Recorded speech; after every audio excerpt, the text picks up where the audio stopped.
United States has landed a Rockwell International B-1B Lancer strategic bomber on Osan Air Force Base in South Korea. The Pentagon intends for the temporary deployment to be a signal to North Korea that Washington stands ready to defend the Republic of Korea even as Pyongyang continues its nuclear saber rattling.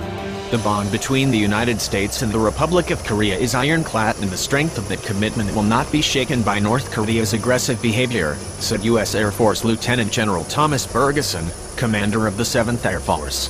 What we are showing today is just one tool we have to choose from a wide array of options. The alliance grows stronger every day, and will remain prepared to defend and to preserve the security of the Korean Peninsula and the region. The B-1B flew in from Andersen Air Force Base on the U.S. territory of Guam on September 21 as a part of a U.S. effort to reassure Seoul after Kim Jong-un's Democratic People's Republic of Korea conducted a nuclear detonation and test-fired a new submarine-launched ballistic missile in recent weeks. Earlier on September 13, a B-1B flew over the Korean Peninsula, but did not land.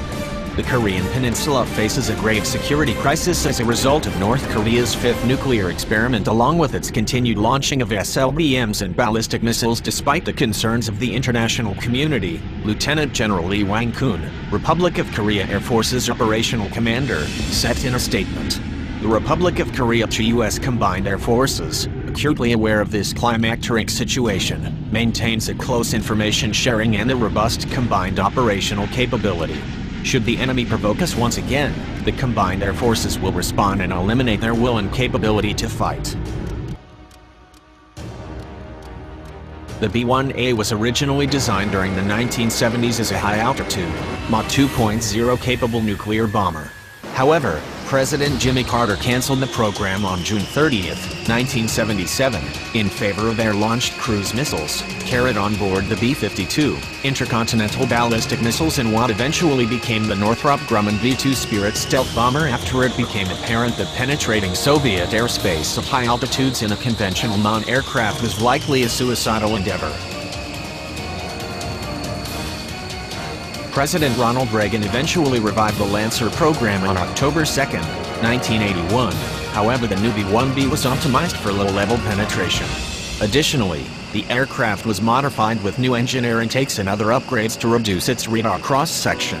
The resultant B-1B aircraft no longer possessed Mach 2 capability, topping out at roughly Mach 1.2, but had much better survivability.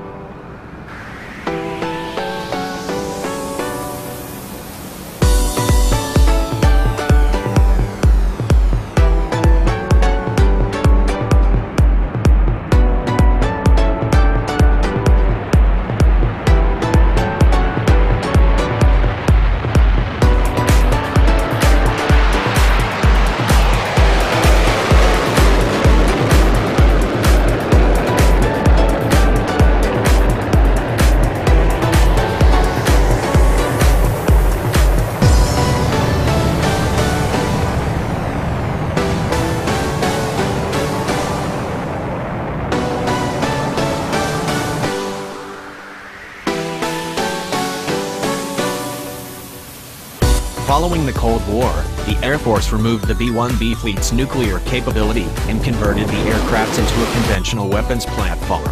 It has performed very well in the conventional role over Iraq and Afghanistan.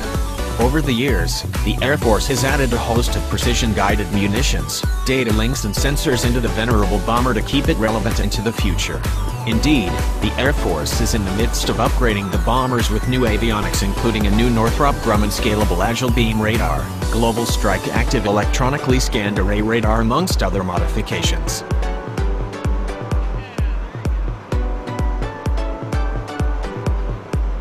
However, even though the Air Force is upgrading the venerable B-1B so that it remains relevant for decades to come, the Lancer cannot survive inside heavily defended airspace. At best, the B-1B can operate in a medium-threat environment.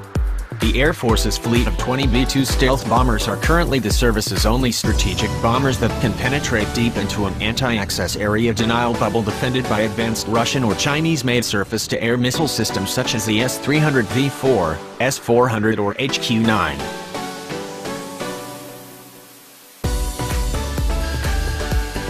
In the future, the Air Force will rely on the new Northrop Grumman B-2 Raider stealth bomber to ensure that it can hit targets around the globe inside even most heavily defended airspace. The Raider is expected to become operational by 2030.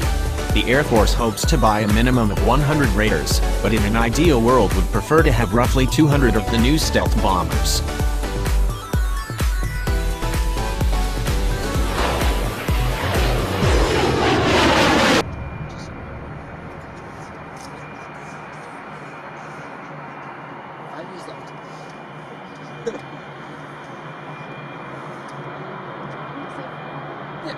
It has its ups and downs, obviously. I'm wrong. It's a great experience.